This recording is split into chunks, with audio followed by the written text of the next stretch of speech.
Then, how do we manage that acute stroke? Let's kind of go through the ABCs first. The first part of this is airway. So managing the patient's airway, what kind of things are we going to do there? Some of the common causes of hypoxia in your patient who's had a stroke include partial airway obstruction. Okay, this is kind of that whole sleep apnea kind of thing, right? Okay, your patient has maybe a small airway to begin with, and now because of this neurologic disorder, the patient's got relaxation of the upper airway. That relaxation of the upper airway then is allowing the airway to start to collapse, and we get some partial upper airway obstruction, causing hypoxia, worsening the stroke. So watch for that upper airway obstruction. Big red flag, big key here, it's not going to be hard to find. Listen for snoring. Your patient's snoring, and I've seen this before. Haven't you seen patients like this? You walk past the room, you can hear them halfway down the hall, can't you? And then, while you walk past the room and everybody, oh, well, yeah, he's the one who had the stroke. Well, this is a big problem. We don't want him in there snoring away like that. That tells us we have a partial airway obstruction. This patient could be developing hypoxia when he sleeps, just like your patient with sleep apnea does. And that's going to worsen the injury that's occurring because of this stroke. Okay, hypoventilation. Because of the stroke, the patient may not be breathing as fast as they did. So in other words, the respiratory center is involved, and now the patient's got a decrease in respiratory rate. Aspiration. Another big problem with our patients who have stroke. Let's get that head of the bed up. Put an NG tube down if necessary. Watch for potential aspiration. Now, the second part of aspiration is that maybe it's not a big gross aspiration that you might assume might happen. So in other words, the patient didn't vomit and aspirate. Instead, we're getting little micro aspirations. One of the things that we've learned about hospital-acquired pneumonia is that one of the ways that our patient develops it is by micro aspirations. Little mini aspirations, little bits of GI contents coming back up at a time, going down the trachea, getting into the lungs, and then causing infection. So these are little micro aspirations that can occur. Consider the fact that 70% of the population has GERD. 70% of the population has reflux disease and has GERD. Okay, so a lot of our patients out there are having these little micro aspirations occurring all the time, and this could be happening to your stroke patient as well, which predisposes them to develop pneumonia. Of course, that's another one of our complications. Atelectasis would be another complication that we have to be concerned about. So good coughing, deep breathing, incentive spirometry, turning, positioning, ambulation, move the patient. Good pulmonary hygiene is going to be important. You go into this patient's room today and you listen to the basses in the back and you're hearing diminished breath sounds in the basses in the back. Okay, big red flag there. We got to get this patient doing something because that atelectasis can lead to hypoxia, which then can lead to worsening the neurologic condition, the neurologic function. Okay, how about the breathing part? Our patients who have stroke could potentially develop breathing problems. The patient may stop breathing. They may have airway dysfunction or airway problems where we have to put them on some kind of ventilation. Now, positive pressure ventilation can be delivered by intubating the patient in mechanical ventilation, or we can deliver positive pressure ventilation by CPAP or BiPAP. All of these different types of positive pressure ventilation will change the pressure in the thorax. Okay, so follow me with this for a moment here. When you have normal spontaneous ventilation, normal spontaneous respiration and ventilation, okay, you take a breath in, diaphragm drops, chest wall expands, you create a negative pressure or vacuum in the chest that sucks air in. Okay, that's normal spontaneous ventilation. However, when we put our patient on BiPAP or we intubate them and we ventilate them and we're giving that patient the breath, now we're pushing air down. So instead of creating negative pressure, instead of creating a vacuum, now the vacuum in the chest that you make by inhaling is also going to suck venous return back up to the heart.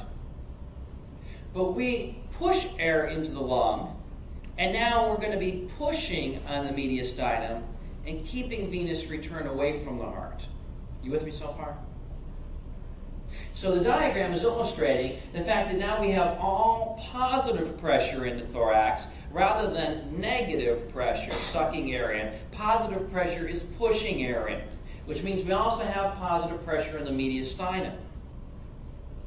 And that positive pressure in the mediastinum is going to decrease venous return. Okay, now that will have a negative effect on cardiac output, but it's also going to affect our neuro patient because having an increase in intrathoracic pressure, increase in mediastinal pressure, will decrease venous return from the head too, which will actually encourage or contribute to cerebral edema. So we have to be careful with our positive pressure ventilation. The more positive pressure ventilation we use, the higher the intracranial pressure is likely to go. So we want to try to keep our intracranial pressure down. One of the ways we can do that is by trying to limit the amount of positive pressure ventilation we're giving to the patient.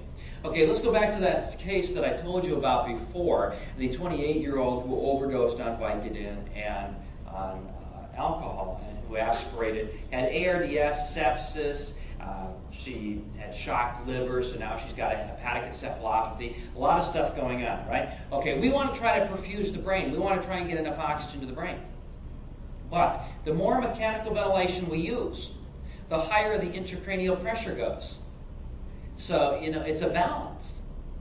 How high do we need the oxygenation versus how much higher is it going to make the patient's intracranial pressure?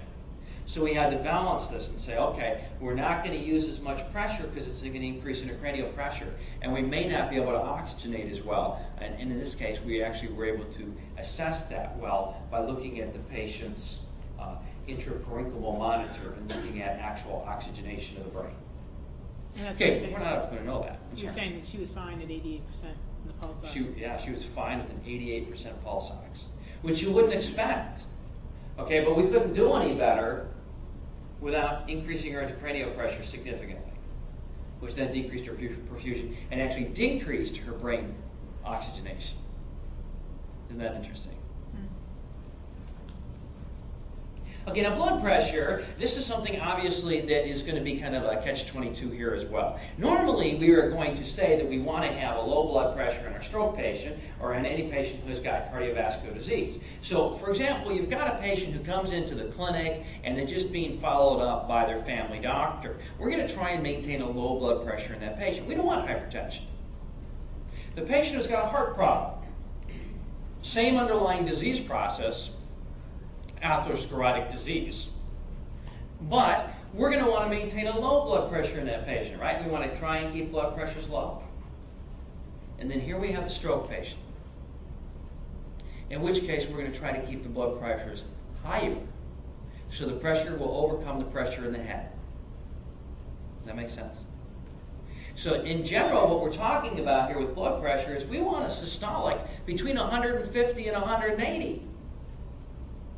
Okay, so that's going to look a little uncomfortable because this patient's got heart problems and this patient's had a stroke, and now we're maintaining a blood pressure like 170 systolic, and we all get nervous about that, right? We start seeing systolics of 160, 170. We think that patient needs treatment because we're trying to keep our blood pressures lower.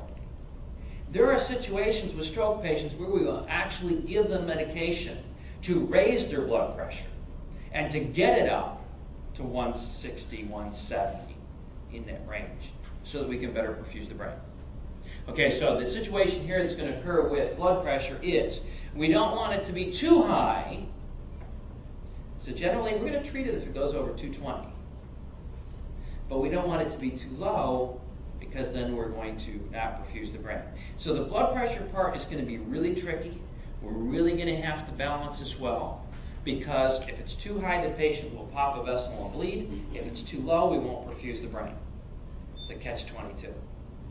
Okay? Keeping in mind that your patient who even has